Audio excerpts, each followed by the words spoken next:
नमस्कार। ज्ञान दीक्षा सत्संग में आप सभी का स्वागत है। ज्ञान दीक्षा सत्संग ज्ञान दीक्षा कार्यक्रम का भाग है जो ज्ञानमार्ग.गुरु पर सभी साधुओं के लिए निशुल्क उपलब्ध है। परीक्षाएं भी इस कार्यक्रम का भाग है और आज हम 2 परीक्षाओं से शुरू करेंगे। पहली आयुष की परीक्षा है, दूसरी निशिगंधा की परीक्षा है। उसके बाद आप लोगों के प्रश्न लिए जाएंगे और इन प्रश्नों पर थोड़ी बहुत बातचीत होगी। तो आयुष से शुरू करते हैं। पहले गुरु क्षेत्र को प्रणाम। मेरा पहला प्रश्न है, किस प्रकार के अनुभव ज्ञान के लिए अनुपयोगी हैं?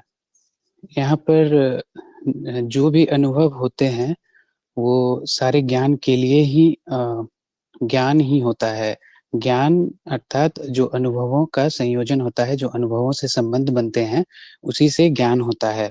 तो अनुपयोगी जैसा कुछ नहीं होना चाहिए। सारे अनुभव, जो भी अनुभव होता है, उन सारे अनुभव से ज्ञान होता है।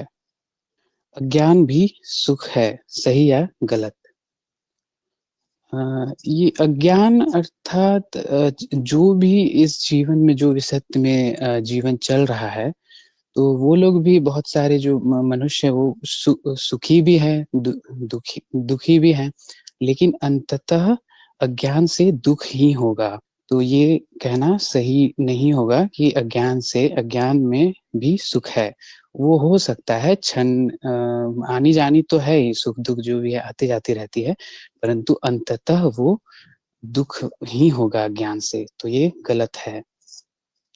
क्या असत्य को जानकर सत्य जाना जा सकता है? सत्य और असत्य सब व्यक्तिनिष्ठ हैं। अपनी सभी अपनी उपयोगिता के अनुसार से सत्य असत्य के मानदंड बनाते हैं और उपयोगिता के अनुसार सभी के अपने अपने सत्य होते हैं, असत्य होते हैं। तो क्या असत्य को जानकर सत्य जाना जा सकता है? सत्य असत्य ही, असत्य का ही ज्ञान होता है। सीधा जो भी ज्ञान होता है वो असत्य का ही होता है और सत्य सीधा नहीं जाना जाता। सत्य जो जो जो परम सत्य है वो सीधा जाना नहीं जाता। नीति नीति विधि द्वारा उसका नकारात्मक ज्ञान ही होता है। सत्य होकर जाना जाता है, सत्य हुआ जाता है। यहाँ पर ये कहा जा सकता है कि सत्य का नकारात्मक ज्ञान संभव है, जो कि नीति नीति द्वारा, विधि द्वारा जाना जाता है, होकर जाना जाता है सत्य को। अस्तित्व शून्य कैसे है? अस्तित्व अर्थात संपूर्णता, जो संपूर्ण है, पूर्ण है। तो शून्य कैसे है? वहाँ अनंत संभावनाएं हैं प्रकट होने की, प्रतीत होने की।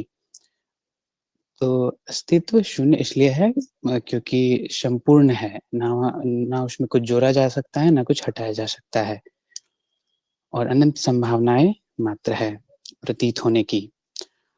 अनुभवकर्ता को निद्रा का अनुभव क्यों नहीं होता?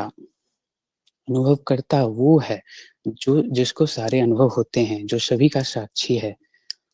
तो उसे सारे अनुभव होते हैं, जो भी निद्रा, जो जागृति, सारे अनुभवकर्ता को ही होते हैं। तो सारे अनुभव होते हैं। तो ऐसा कहना क्यों? निद्रा का भी अनुभव होता है, तो अनुभव तो होता ही है। सभी का तत्व एक है, इसका क्या प्रमाण है? सभी जैसा यहाँ पर कुछ भी नहीं है। सभी जो भी है वो प्रकट रूप है, अस्तित्व का प्रकट रूप है, जो अनुभव मात्र है, जो प्रकट है, जो प्रतीत होता है। और तत्व एक ही है, जो सभी का तत्व है, वो साक्षी अनुभवकर्ता ही है, जो अपरिवर्तनशील है, जो नहीं बदलता। तत्व उसी को कहा जाता है जो नहीं बदलता। और जो सभी प्रतीत हो रहे हैं वो अनुभव है, जो परिवर्तनशील है। और सत्य एक ही हो सकता है, तत्व दो नहीं हो सकता।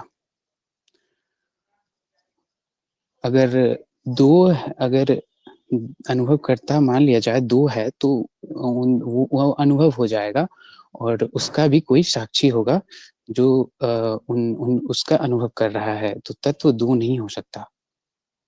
कैसे जाने कि साक्षी भाव चला गया है? जैसे ही ये विचार आएगा या फिर कुछ भी विचार आता है, एक बार ज्ञान हो जाने के बाद ये पता चल जाता है, जो भी अज्ञान है वो नाश हो जाता है और मैं की मिथ्या पता चल जाता है। तो कुछ भी होने से जो भी होगा वो साक्षी भाव का स्मरण ही आ जाएगा। जैसे वो आते-जाते रहता है। जैसे कि सभी के अलग-अलग अनुभव हो सकते हैं। जैसे कभी मैं बार-बार जब कहा जाता है, बोला जाता है, तो उससे भी साक्षी भाव आ सकता है। कोई भी विचार जो है उस साक्षी भाव को ला सकता है। तो सभी के अपने-अपने अनुभव हो सकते हैं। और वो विचार मात्र साक्षी भाव चला गया है, वो विचार आते ही वो फिर वापस से साक्षी भाव आ जाएगा। अनुभव की सीमा क्या है? अनुभव अर्थात अस्तित्व का प्रकट रूप जो परिवर्तनशील है, जो बदलता है। तो अनुभवों की कोई भी सीमा नहीं है। जो स्थान है वो मिथ्या है। स्थान है वो अवधारणा मात्र है। तो अनुभव की कोई सीमा नहीं है, अनुभव भी असीम है, असीमित है और वो अस्तित्व ही है। जगत माया है, यह ज्ञान कैसे उपयोगी है? जब जगत की मिथ्या जब पता चल जाती है, जब दिख जाती है, जो भी जगत है वो परिवर्तनशील है, ये पता चल जाता है, तो इसी ज्ञान से पता चलता है कोई है, वो है जो इन सभी का साक्षी है, जो नहीं बदल रहा है। तो इस तरह से इस रूप में देखा जा सकता है कि जो जगत है वो मिथ्या है, वो जो अपरिवर्तनशील है, जो तत्व है उस तक पहुँचाने का अ, कहा जा सकता है उस तक पहुँचाने का ये कार्य करती है। इस रूप में यह उपयोगी है। समर्पण ज़रूरी है या मनन?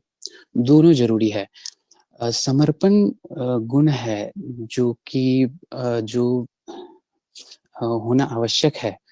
समर्पण होना अति आवश्यक है। समर्पण यही है कि मैं अज्ञानी हूँ, मुझे जो भी मुझे पता है वो मान्यताएँ हैं, अवधारणाएँ हैं और मनन दोनों आवश्यक है। मनन इसलिए आवश्यक है क्योंकि जो भी बताया गया है वो संकेत मात्र है और जो उसे स्वयं सत्यापित करना पड़ता है जिससे कि ज्ञान होता है। तो गुरुजी मेरा मेरा प्रयास इतना ही था, मेरा उत्तर समाप्त हुआ। धन्यवाद, आपने बहुत अच्छा प्रयास किया। आपको मिले हैं 7.5, 10 में से 7.5। आपका एक ही उत्तर गलत है, बाकी सब उत्तर सही थे। 1-2 प्रश्नों में आपके थोड़े से अंक कटे हैं। तो आप अब चरण 4 में पहुंच गए हैं और मुझे जान के बहुत खुशी हुई कि आपने इतने कम आयु में इतना ज्ञान प्राप्त कर लिया है। आप आगे भी सफल होंगे, कार्यक्रम सफलतापूर्वक पूर्ण होगा, कोई बड़ी समस्या नहीं दिखी।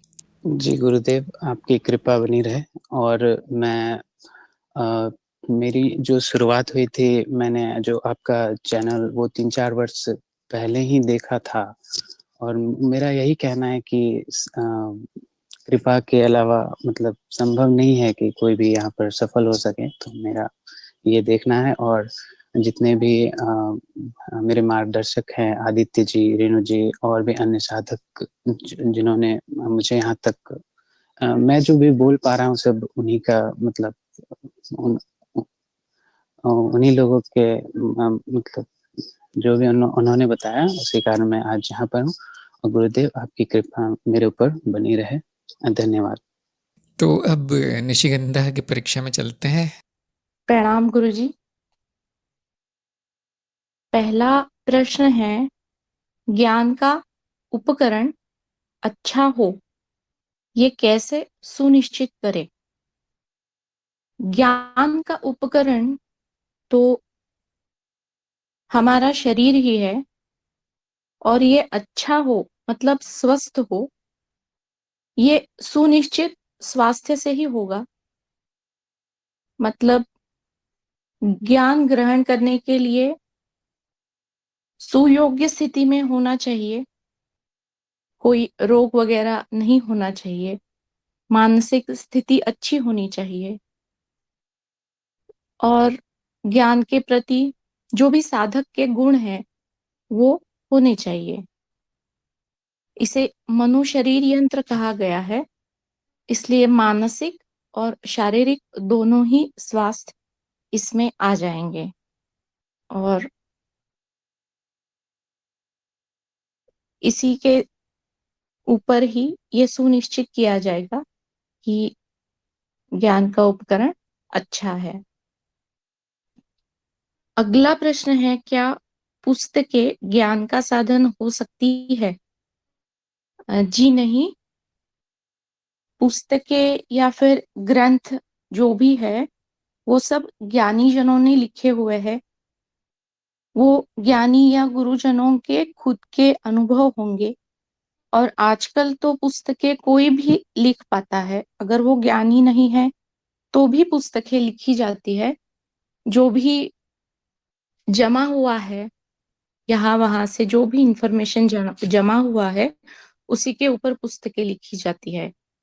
तो वो ज्ञान का साधन नहीं हो सकता, क्योंकि ज्ञान का साधन तो केवल दो ही माने गए हैं, अपरोक्ष अनुभव और तर्क। जो भी बताया गया है ज्ञानी जनों से वो उनका अनुभव है, उसको सत्यापित करने के लिए उसको खुद की बुद्धि और तर्क से जांचना और परखना चाहिए, और वो जब खुद के अनुभव में आ जाए तभी वो ज्ञान हो सकता है। इसलिए पुस्तकें ज्ञान का साधन नहीं हो सकती। ज्ञान का साधन अपरोक्ष अनुभव और तर्क है। अगला प्रश्न है, विसत्य उपयोगी है, सत्य नहीं, सही या गलत? जी हाँ, ये सही है।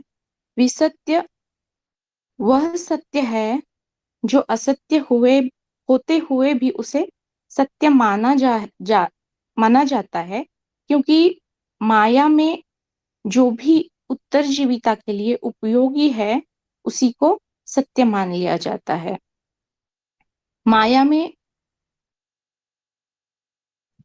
जीव को जीवित रहने के लिए सत्य या असत्य की आवश्यकता नहीं है।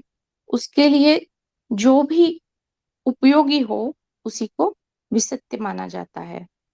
इसलिए विसत्य उपयोगी है, सत्य नहीं है। अगला प्रश्न है, ज्ञानहीन होना अज्ञेयवाद है, सही या गलत? ये ज्ञानहीन होना अगर ज्ञान प्राप्त होने के उपरांत होगा तो वो अज्ञेयवादी होना सही है। लेकिन ये ज्ञानहीन होना अगर बुद्धि का प्रयोग किए बिना ही, बुद्धि से जाने बिना ही अगर अज्ञानवश है वो ज्ञानहीन होना, तो वो अज्ञेयवाद नहीं है। फिर वो अज्ञान की वजह से जाना नहीं जा सकता है, इसलिए वो अज्ञेयवाद, वो कहलाएगा ही नहीं अज्ञेयवाद, वो अज्ञानता ही कहलाएगी। लेकिन जब बुद्धि से जाना जाता है, जो भी ज्ञान है वो सारा जाना जाता है, और जब वो जाना जाता है कि जो भी ज्ञान हुआ है, बुद्धि से जो भी जाना जा रहा है वो सारा असत्य ही है, असत्य का ही ज्ञान है। और जो जाना नहीं जा सकता वो सारा अज्ञेय है, क्योंकि वहां पे जानने लायक कुछ है ही नहीं। तो इस दृष्टिकोण से देखा जाए तो जब ज्ञान प्राप्ति हो जाती है तो एक ज्ञानी खुद ही बुद्धि के अस्त्र शस्त्र अपने आप छूट जाते हैं और वो ज्ञान छूट जाता है। इस दृष्टिकोण से ज्ञानहीन होना अज्ञेयवाद है, ये सही है। अगला प्रश्न है, कारण प्रभाव अस्तित्व पर क्यों लागू नहीं है?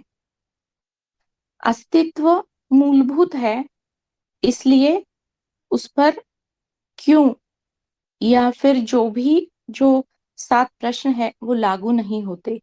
अस्तित्व समय से परे है और स्वयंभू है। अस्तित्व का अगर कारण मान लिया जाए तो अस्तित्व उसका प्रभाव हो जाएगा, और ये सारा तो पहले से ही अस्तित्व में है और कारण प्रभाव का खेल चल रहा है। इसलिए कारण प्रभाव अस्तित्व पर लागू नहीं होते। अगला प्रश्न है, रचना क्यों नहीं हो सकती। रचना हो नहीं सकती क्योंकि करेगा कौन? करता तो कोई है ही नहीं। इस सृष्टि की रचना भी घटित हुई है, किसी ने की नहीं है। जो भी है अकारण है, अस्तित्व ही अकारण है, इसलिए रचना नहीं हो सकती। इसका कोई कारण नहीं है, वो कारणहीन है। अगला प्रश्न है, अनुभवकर्ता का ज्ञान हो जाता है, फिर उसके तत्व का ज्ञान क्यों नहीं होता? अनुभवकर्ता का ज्ञान हो जाता है जब अस्तित्व को हम अस्तित्व के जो द्वैत में दो चेहरे माने गए हैं, एक अनुभवकर्ता और दूसरा अनुभव। अनुभव परिवर्तनशील है, इसीलिए अनुभव कहे गए हैं जिनका ज्ञान हो सकता है, और इन अनुभवों का दृष्टा अनुभव करता है जो इन सारे अनुभवों को अनुभव कर रहा है। अनुभव इसलिए अनुभवों से अनुभव हो रहे हैं तो अनुभव करता है, ये ज्ञान हो जाता है, क्योंकि जहाँ पे अनुभव है वहीं पे उसी समय अनुभव करता भी है। अनुभव करता के बिना अनुभव नहीं हो सकते, और अनुभव है तो कोई तो उसका दृष्टा होना चाहिए जो अनुभव करता है। तो फिर पूछा गया है, फिर उसके तत्व का ज्ञान क्यों नहीं होता? तत्व वह है जो कभी नहीं बदलता, जो अपरिवर्तनशील है। अस्तित्व का तत्व अनुभव करता है। अनुभव उसी का होता है जिसमें परिवर्तन घटित होता है, जिसे हम अनुभव कहते हैं। और ये जो परिवर्तन घटित होते हैं, जो अनुभव है, उनका स्मृति में संयोजन ही ज्ञान कहलाता है। तो अगर परिवर्तन होगा ही नहीं, तो अनुभव ही नहीं होगा, तो ज्ञान किसका होगा?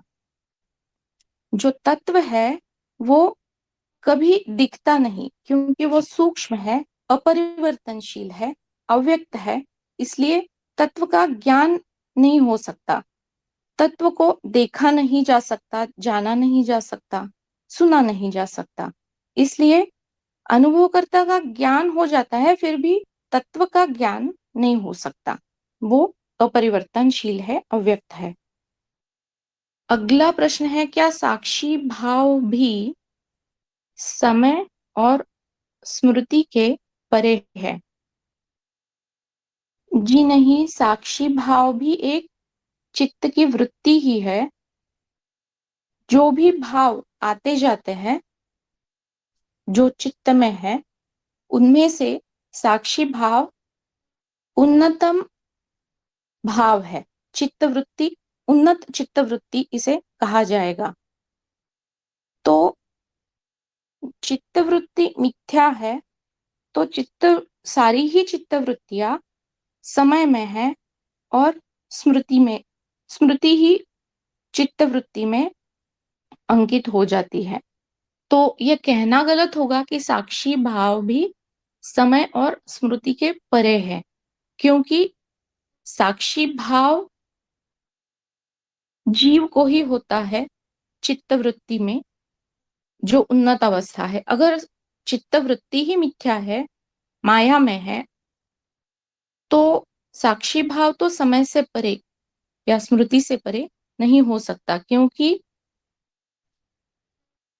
कुछ समय ऐसा भी आएगा जब साक्षी भाव नहीं होगा। कुछ समय ऐसा भी आएगा जहां पे साक्षी भाव की स्मृति नहीं रहेगी। तो ये माया का ही है, और ये समय और स्मृति से निहित ही है। अगला प्रश्न है, अनुभवहीन कैसे हुआ जा सकता है? अद्वैतावस्था, जहां पे अनुभव क्रिया, जहां पे अनुभव कर्ता और अनुभव विलीन हो जाए, ना जहां पे कोई दृष्टा है ना कोई दृश्य है, तो उस स्थिति जहाँ पे अद्वैत, जहाँ पे समाधि अवस्था है, उसी को अनुभवहीन हुआ जाना कह सकते हैं। अगला प्रश्न है, किसी विषय पर कब मनन समाप्त करना चाहिए? जब मानसिक स्थिति अच्छी ना हो, नकारात्मक विचार मन में आ रहे हो, तो उस स्थिति में किया गया मनन हमें अधो दिशा में नीचे की तरफ ले जाएगा और ये मनन खुद के ही प्रगति के लिए घातक भी हो सकता है। जैसे उदाहरण के तौर पर, जब मानसिक स्थिति अच्छी ना होते हुए अगर कोई नकारात्मक विषय मन में लेके मनन करता है, तो कई चीजें ऐसी होती है जहाँ आत्महत्या होती है। तो ये तो बहुत ही मतलब एक टॉप का उदाहरण हो गया, नीचे वाले। लेकिन जब कोई भी मानसिक स्थिति अच्छी ना हो, तो अ, उस मनन का कोई उपयोग नहीं होगा प्रगति के लिए। मनन तो ज्ञान की प्राप्ति के लिए होना चाहिए। इसलिए नकारात्मक मानसिक स्थिति में किसी भी विषय पर मनन समाप्त कर देना चाहिए। जी गुरुजी, मेरे प्रश्नोत्तर समाप्त हुए। धन्यवाद। आपका प्रयास भी बहुत अच्छा रहा और आपको भी 7.5 अंक मिले हैं और आपका भी केवल एक उत्तर गलत हुआ है, 1-2 प्रश्नों में अंक कटे हैं। तो आयुष, निशिगंधा, एकदम समान आपके परिणाम आए हैं। बड़ी विचित्र बात है, लेकिन हाँ, आपका ज्ञान काफ़ी हो गया है और आप भी चरण 4 की साधना कर सकते हैं। दोनों को साप्ताहिक रिपोर्टें भेजनी है, साक्षी भाव की साधना करनी है, 12 हफ्ते सीखना है, उसके बाद आजीवन करनी है। तो ये होगी परीक्षाएं। निशिगंधा, कुछ कहना है? जी गुरुजी, सबसे पहले तो मुझे आपको धन्यवाद देना है। जो भी रोज मनन के प्रश्न आते हैं उसके ऊपर जो मनन होता है और जो वीडियो आप डालते हैं हर, तो एक मनन के लिए दिशा मिल जाती है और पूरे दिन की शुरुआत बहुत अच्छे नोट पे हो जाती है। और अशोक जी और सहज बोधि के ग्रुप के बाकी भी जो है, उन्होंने बहुत अच्छे से तैयारी करवा ली। उस उससे मेरा हिंदी बोलने का थोड़ा कॉन्फिडेंस बढ़ गया। अ, तो उसके लिए धन्यवाद। सभी को धन्यवाद, आपको भी धन्यवाद। आपका आशीर्वाद है, इसीलिए पास कर पाए हैं। जी, बहुत खुशी की बात है। आप में तो बहुत सारी प्रतिभाएं दिख रही है, बहुत टैलेंट दिख रहा है। तो आप ज़रूर कार्यक्रम में सफल होंगे और आगे भी अच्छा आपका चलेगा ज्ञान मार्ग। तो इन प्रश्नों पर थोड़ी बहुत चर्चा करेंगे। यदि आप लोगों के कोई प्रश्न हैं तो भेज सकते हैं तब तक, और यदि किसी का बीच में प्रश्न नहीं आता तो मैं परीक्षा के प्रश्न ले लूँगा, और अगर आपका प्रश्न है तो पहले आपके प्रश्नों के उत्तर मैं दूंगा। तो एक प्रश्न आया हुआ है अमिताभ का, दंभ और अहंकार में क्या संबंध या अंतर है? अहंकार की परिभाषा बहुत स्पष्ट है। चित्त की वो वृत्ति जो मैं और मेरा कहती है, जो ये ठान लेती है कि ये मैं हूँ और ये मेरा है, ये निश्चय जो वृत्ति करे वो है अहंकार। अहम मतलब मैं, कार मतलब कारण, मेरा कारण, मेरा या मैं कहने का कारण, वो वृत्ति अहंकार है। और ये सब में है, यहाँ तक कि पशुओं में भी है बहुत सारे, सभी पशुओं में नहीं है, लेकिन जो बड़े पशु हैं उनमें है। और ये क्यों है? सभी जानते होंगे कि चित्त में कोई भी वृत्ति बिना किसी कारण नहीं होती। बेकार की वृत्तियां नहीं आती चित्त में। वो इसलिए क्योंकि वो उपयोगी है जीवन के लिए। इस मनो शरीर को मैं कहना, कुछ वस्तुओं को मेरा कहना या कुछ संबंधियों को मेरा संबंधी कहना, ये बहुत उपयोगी है जीवन के लिए। विसत्य, उत्तरजीविता। दंभ क्या है? अहंकार का विकृत रूप दंभ है। और ये इतना स्पष्ट नहीं है क्योंकि एक प्रकार की भावना है जो कभी कभी आती है। अहंकार तो हमेशा ही पृष्ठभूमि हो चाहे प्रकट हो, हमेशा ही होता है। दंभ की वृत्ति सब में नहीं होती, अहंकार की वृत्ति सब में होती है और ज़रूरी है, और दंभ की वृत्ति किसी किसी में होती है, विकारी है और पूरी तरह अनावश्यक है, ज़रूरी नहीं है। दंभ के और भी नाम है, अभिमान, घमंड, इस तरह के नाम है। आप देख सकते हैं कि नकारात्मक भावना है, और ये तब होती है जब अहम वृत्ति विकारी हो जाए। जैसे क्रोध की वृत्ति सब में है, बच्चों से लेकर बड़ों तक, पशुओं से लेकर पक्षियों तक। जब क्रोध की वृत्ति विकारी हो जाए तो हिंसा हो जाती है। हम कहते हैं वो आदमी हिंसक है, क्योंकि कर्म भी होने लगते हैं उसकी वजह से क्रोध में। तो दंभी व्यक्ति को उसके विकारी कर्मों से जाना जाएगा। सभी जानते होंगे, सबका एक ना एक बार तो ऐसे व्यक्ति से पाला पड़ा होगा। तो संक्षेप में ये जान लीजिए कि दोनों वृत्तियां हैं। अहम वृत्ति या अहंकार बड़ा प्राकृतिक है, सब में होता है, और दंभ या अहंकार के और भी विकारी रूप हैं। दंभ का एक उल्टा भी है कि आत्मविश्वासी कमी, स्वयं को नीच मानना, ये भी अहम की विकारी वृत्ति है। तो इस प्रकार की सारी विकारी वृत्तियां जो एक स्वस्थ वृत्ति में आ जाती है, विकार जो स्वस्थ वृत्ति में आ जाते हैं, वह हम मानसिक रोग के रूप में जानते हैं। तो ये संक्षेप में उत्तर है। अनुपमा ने पूछा है कि सबकी प्रगति में मेरी प्रगति है, या मेरी प्रगति में सबकी प्रगति है, या दोनों? इस प्रश्न का उत्तर आप चरणबद्ध रूप में दे सकते हैं। हाँ या नहीं की जगह चरणों में जाना चाहिए कि जब सबकी प्रगति होगी, समाज में सभी प्रगति कर रहे हैं, तो बड़ा प्राकृतिक है कि आप पर भी उसका प्रभाव पड़ेगा। आपको अच्छी शिक्षा मिलेगी, आपको अध्यात्म से परिचित होंगे, आपको गुरु मिलेगा, क्योंकि वातावरण ही प्रगतिशील है, तो उसमें आपकी प्रगति हो जाएगी। इसका ये एक अर्थ इस वाक्य का ये भी लगा सकते हैं, सबकी प्रगति मेरी प्रगति है। हाँ, और यदि आपकी प्रगति होगी तो आपका प्रभाव सब पर पड़ेगा। ये दूसरा चरण है। देखिए, अगर आपकी प्रगति नहीं हुई तो फिर दूसरों की सोचना भी अतार्किक है। तो अगर आपकी प्रगति हो गई तो सब पर प्रभाव पड़ेगा। सब पर पड़ना थोड़ा सा कठिन है, लेकिन कुछ पर तो जरूर पड़ेगा। अगर इस प्रकार सबकी प्रगति होती रहे तो आपकी अवनति रुक सकती है। अगर भविष्य में किसी कारण से आपकी प्रगति रुकनी हो तो वो टाली जा सकती है। तो ये परस्पर एक दूसरे को प्रभावित करते हैं। सबकी प्रगति और मेरी प्रगति संबंधित है, एक दूसरे को प्रभावित करते हैं, क्योंकि सब कुछ जुड़ा हुआ है। क्योंकि हम अध्यात्म के क्षेत्र में हैं, तो हम केवल व्यवहारिक और सांसारिक कारण तक सीमित नहीं रहते, हम थोड़ा सा और ऊपर देख पाते हैं, थोड़ा सा, ज़्यादा नहीं।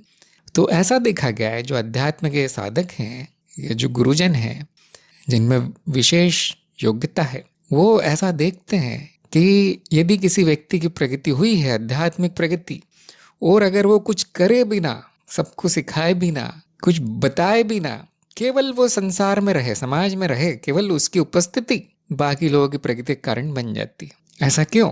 क्योंकि चित्त में सब कुछ एक दूसरे के संपर्क में है। आपका चित्त और मेरा चित्त संपर्क में है, भले ही हम दोनों जानते ना हो। जैसे कि मैंने कहा कि थोड़ी सी जिनकी प्रगति हो गई है वो ये समझ पाते हैं। और अगर आपके आसपास का वातावरण प्रगतिशील है, ज्ञानी जन है, बुद्धिमान लोगों की उपस्थिति है आपके आसपास, भले ही वो कुछ करे ना, आप पर प्रभाव पड़ेगा। भले ही आप जानते भी ना हो कि ऐसे कुछ लोग हैं, बस वातावरण है। जैसे भौतिक वातावरण का प्रभाव आप पे पड़ता ही है, आप जानते हैं, ये बात सभी लोग जानते हैं। लेकिन मानसिक वातावरण का प्रभाव भी पड़ता है, भले ही वो अप्रोक्ष रूप से न दिख जाए। तो इसीलिए ऐसा कहा गया है कि अपनी प्रगति होने के बाद दूसरों की सहायता करना शुरू करना चाहिए, सेवा शुरू करना चाहिए। इसको हम कहते हैं आध्यात्मिक सेवा। उससे और अच्छे परिणाम आते हैं कि दूसरों को भी कुछ मिलता है, लेकिन जो सेवा कर रहा है उसको दुगना मिलता है, उस पर कृपा बरस जाती है, उसके पुण्य कर्म आसमान छूने लगते हैं। तो हाँ, दूसरों की प्रगति आप करवाएंगे सक्रिय रूप से, तो आपकी तो बहुत ज्यादा होगी। फिर दूसरों की प्रगति में आपकी प्रगति है, और अगर आप प्रगति करेंगे तो दूसरे प्रगति अपने आप करेंगे। थोड़ा सा अपने अनुभव में इसको ढूंढना चाहिए। नित्य ने कहा है कि प्रगति क्या है, इसको कैसे मापूं, साप्ताहिक रिपोर्ट में समझ नहीं आता कि क्या लिखूं। तो इसीलिए तो आत्ममूल्यांकन यंत्र बनाया गया है कि आपने वो उपयोग नहीं किया दीप्ति ने। जिनको समझ में नहीं आ रहा नापना कैसे है प्रगति, क्योंकि प्रगति का नाप आप जानते होंगे कि आनंद और शांति है। साप्ताहिक रिपोर्ट में आपको साक्षी भाव की प्रकृति लिखनी है। ये देखिए कि आपका रोज के जीवन में, दैनिक कार्यों में साक्षी भाव रहता है या नहीं, क्या समस्या आ रही है, वही सब लिखना है साप्ताहिक रिपोर्ट में।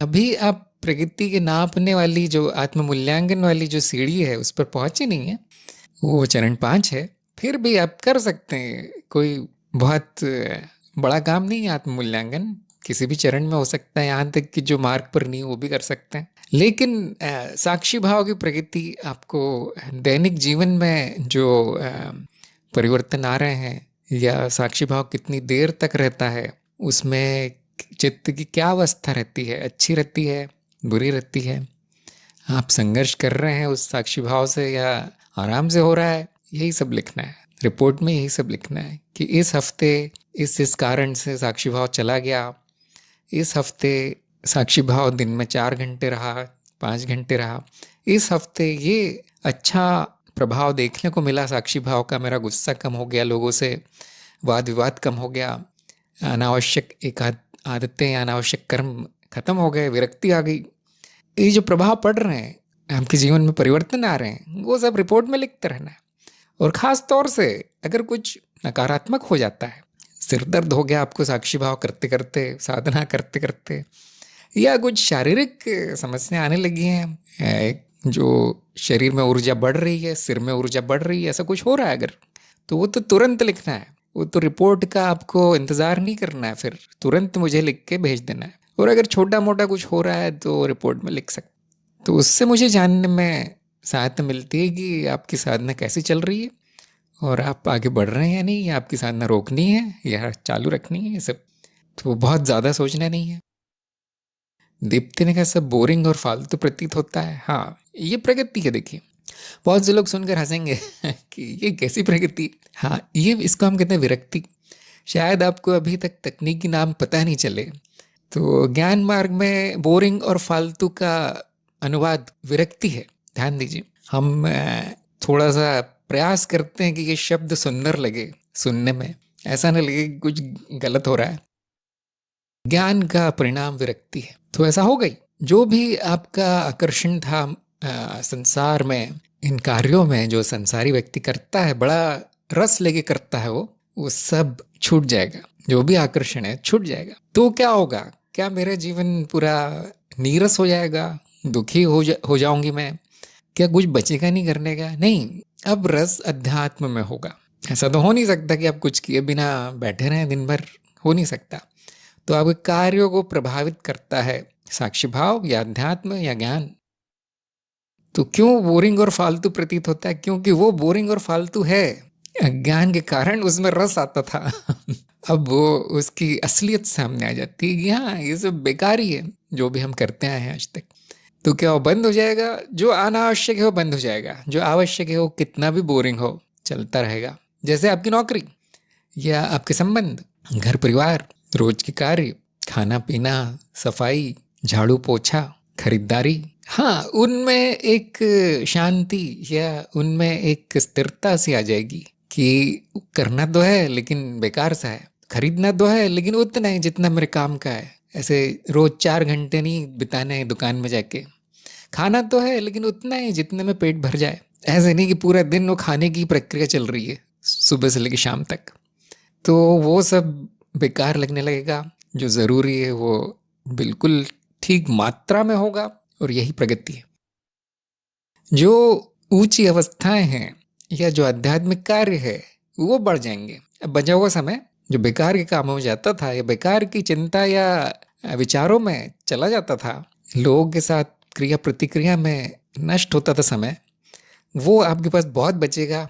और इस समय में आप आध्यात्मिक कार्य कर सकते हैं। आध्यात्मिक कार्य क्या है? ज्ञान मार्ग में श्रवण मनन है ना, साक्षी भाव, सत्संग, पढ़ना लिखना, ज्ञान प्रसार, सेवा, और बहुत हर तरह का मनोरंजन है, लेकिन वो आध्यात्मिक मनोरंजन है।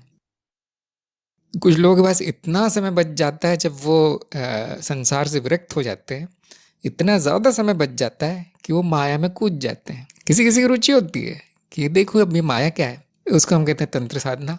तो कुछ लोग सेवा में कूद जाते हैं, जैसे इन्होंने कहा सबकी प्रगति होनी चाहिए, सबकी प्रगति में ही मेरी प्रगति, ये जैसे ही वो जान लेते हैं, मूल मंत्र लग जाते हैं वो। अब उनके पास आवश्यक काम करने का भी समय नहीं होता, किसी और को करना पड़ता है। ऐसे व्यक्ति को हम कहते हैं गुरु। जारी रखिए, अपनी साधना जारी रखिए, और ये सब नोट करते चाहिए, रिपोर्ट में डालते चाहिए कि आज ये काम जो मुझे बहुत अच्छा लगता था, बिल्कुल मन नहीं हो रहा इसका, छूट गया पूरी तरह से, विरक्त हो गई। यही रिपोर्ट में लिखना है। अमिताभ ने पूछा है कि अनुभवकर्ता आज्ञे है, इंद्रियों से अनुभव होते हैं और इंद्रियां सत्य नहीं बताती।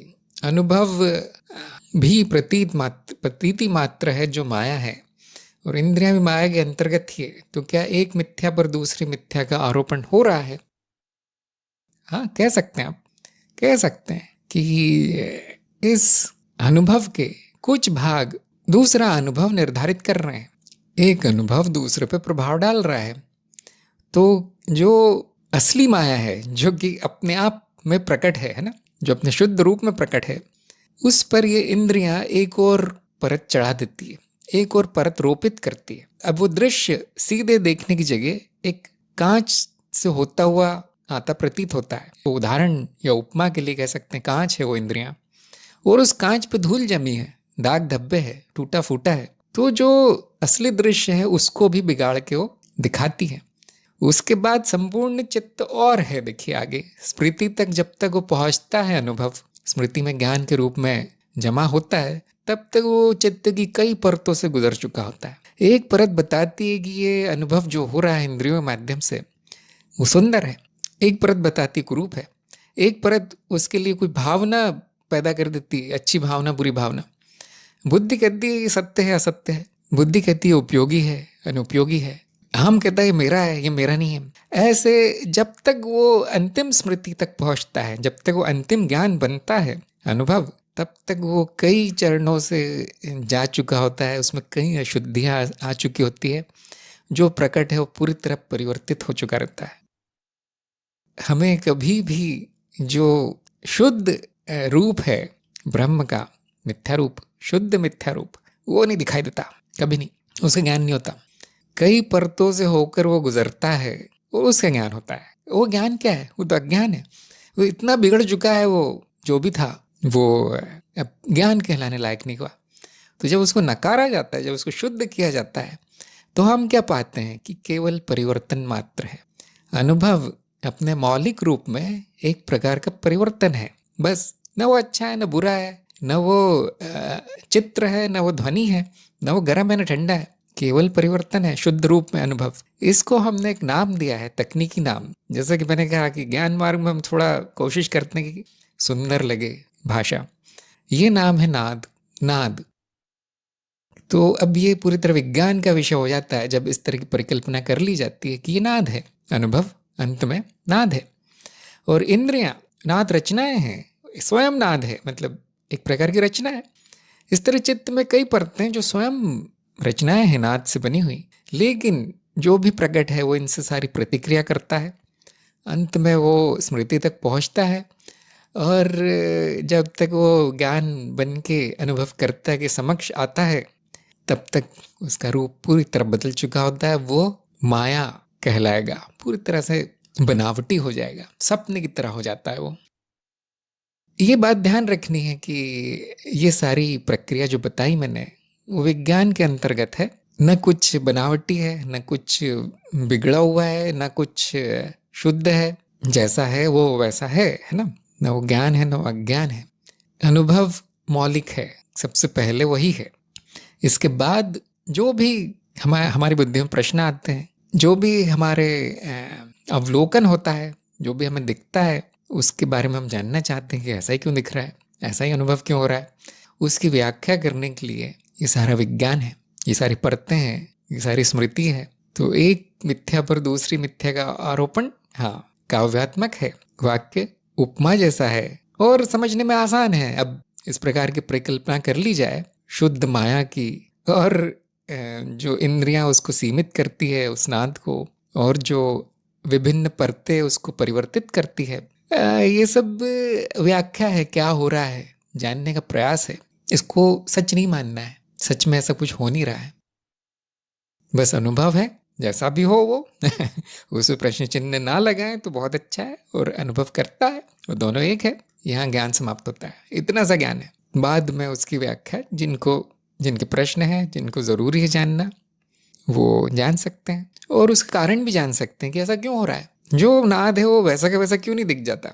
तो उसका बहुत अच्छा कारण है कि जीव के जीवित रहने के लिए जो उपयोगी है उतना उसको परिवर्तित कर दिया जाता है, बदल दिया जाता है। ये उपकरण ऐसे ही विकसित हुआ है, जीवित रहने के लिए विकसित हुआ है, उत्तरजीविता के लिए। इंद्रियों के दो कार्य बताए गए हैं कि नाद को सीमित करना और नाद का प्रारूप बदलना। अब आप देख सकते हैं कि बड़ा वैज्ञानिक यहाँ पे वाक्य लग रहा है ये। अब लोग जानना चाहेंगे कि सीमित कैसे होता है नाद और उसका प्रारूप कैसे बदलता है। अब ये सारा विज्ञान है, कहाँ पे बताया ये सब।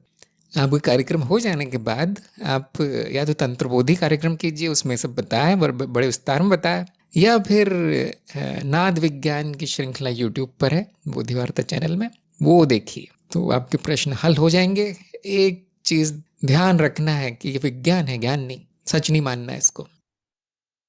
निशिगंधा ने कहा है, स्वयं को जानना ज्ञान का अंत है, लेकिन हर संत उनकी अनुभूतियां ग्रंथबद्ध करते हैं, भजन दोहे अभंग लिखे गए हैं, हर बार कुछ अलग प्राप्त होता है उस अज्ञता से। तो क्या वह मनन है या ज्ञान का नया खजाना है? तो जिसको ज्ञान हो गया वो उसका अभिव्यक्त करना चाहता है। उसके कुछ कारण हो सकते हैं कि उसको उसमें आनंद आता है। दूसरा, किसी और को मिल जाए वो खजाना, हो सकता है ये चाहते हो वो। तीसरा, वो सेवा करना चाहते हैं। क्यों इतना उसको शक्कर लगा के, मिठास भर के उस ज्ञान को ऐसे गाने वाने बना के, नाच गाना और हर तरह की भावनाएं उसमें बांध डाल के जनता को दिया जाता है वो उपहार स्वरूप। क्योंकि उनमें करुणा है, उनमें दया है, मुझे जो प्राप्त हो सबको प्राप्त हो। अगर वो कह दे सब लोगों को मैं यही कहूँगा कि सब कुछ अज्ञे है, अपने अपने घर में बैठ जाओ, उस अज्ञता से कुछ नहीं निकलेगा कुछ बोलना तो, गाना वाना तो दूर की बात है, मैं कुछ बोल भी नहीं पाऊंगा। तो वो मौनी बाबा हो जाता है वो व्यक्ति, कुछ नहीं बोलता, लेकिन फिर किसी काम नहीं आएगा वो। ध्यान दीजिए, आप मौन में गए हैं, आप अज्ञे तक पहुंचे हैं क्योंकि किसी ने अपना मौन तोड़ा है। किसी के मन में करुणा है कि वो आपके अज्ञान में शामिल होके आपका हाथ पकड़ के वो आपको आगे बढ़ाता है, आपके संसार के खेल में वो कूद जाता है, उतर जाता है, वहां से आपको खींच के लाता है। तो इसीलिए उसको संत, महात्मा या महापुरुष या गुरु कहा जाता है। लेकिन ऐसे बहुत हैं जो अज्ञता में हैं और बैठे हुए हैं, उनका आनंद उसी में है कि सब खत्म, निर्वाण। तो इसके लिए तकनीकी शब्द है, हाँ, बोधिसत्व वृत्ति। उनमें बोधिसत्व वृत्ति है। अंत होने के बाद भी वो अंत नहीं होने देते, क्योंकि सबके लिए तो अंत नहीं हुआ, सबके लिए तो अंत नहीं हुआ। अब वो स्वार्थ के परे है बोधिसत्व, तो उनका खेल शुरू होता है। जरूरी नहीं है, खेल है। और कुछ लोग कहते हैं कि कोई और तो है नहीं दूसरा तो है नहीं, जैसे अभी किसी ने कहा था परीक्षा में, दूसरे तो है नहीं, सब कुछ मैं ही हूँ, तो मैं किसको ज्ञान दूंगा, किस पे उपकार करूंगा? सब कुछ तो मैं हूँ, तो क्या मैं स्वयं पे उपकार करूं, स्वयं की सेवा करूं? तो वो लोग इतना खेल में उनकी रुचि नहीं आती, वो कुछ खास नहीं करते। वो जानते हैं कोई अज्ञान में है नहीं, वो जानते कोई दुख में है नहीं, किसी पीड़ा में कोई है नहीं, सब पूर्ण है, पहले से है, सब कुछ अच्छा है। तो दृष्टिकोण की बात है, और वो शायद कुछ नहीं करते, वो उस अज्ञता में विलीन हो जाते हैं, स्वयं अज्ञे हो जाते हैं। कौन सा अच्छा है? दोनों अच्छा है कुछ अच्छा नहीं, कुछ बुरा नहीं है। हो सकता है कि वो जो लिखते हो वो मनन ना हो, क्योंकि मनन प्रकाशित नहीं किया जाता, आम जनता के लिए प्रकाशित नहीं किया जाता। मनन आप साधक की साधना है, साधक की स्वयं की साधना है। अगर आप मनन के रूप में दोहे और गाने लिख देंगे तो वो शायद किसी काम नहीं आएंगे, न वो इतने रसपूर्ण होंगे, किसी को आनंद नहीं आएगा उसका। तो मनन को मनन ही रहने दो, और जो अभिव्यक्ति है ज्ञान की, वो अभिव्यक्ति है, मनन नहीं। वहाँ संपूर्ण हो चुका है ज्ञान, इसलिए उसको अभिव्यक्त किया जा रहा है, कुछ प्रमाण ढूंढने के लिए नहीं किया जा रहा अभिव्यक्त। कभी कभी हम मनन प्रकाशित करते हैं, लेकिन उनका उद्देश्य भी दूसरों को सिखाना ही होता है, खुद सीखना ही होता है। हमारे समुदाय में या संघ में वो मनन प्रकाशित होते हैं, आम जनता के लिए नहीं होते। तो हाँ, जब भी आप अभिव्यक्ति से जुड़ेंगे तो आप उस संत महात्मा के चित्त से जुड़ रहे हैं। जैसे कि मैंने कहा, सब कुछ जुड़ा हुआ है और वहाँ से कुछ ज्ञान के रत्न आपको प्राप्त होंगे। कुछ ऐसा सुनने को मिल जाएगा जो कभी नहीं सुना था, या कुछ ऐसा सुनने को मिल जाएगा इस रूप में, इतने सुंदर रूप में, जिसकी आपने कल्पना नहीं की थी, भले ही आप वो पहले से जानते हो।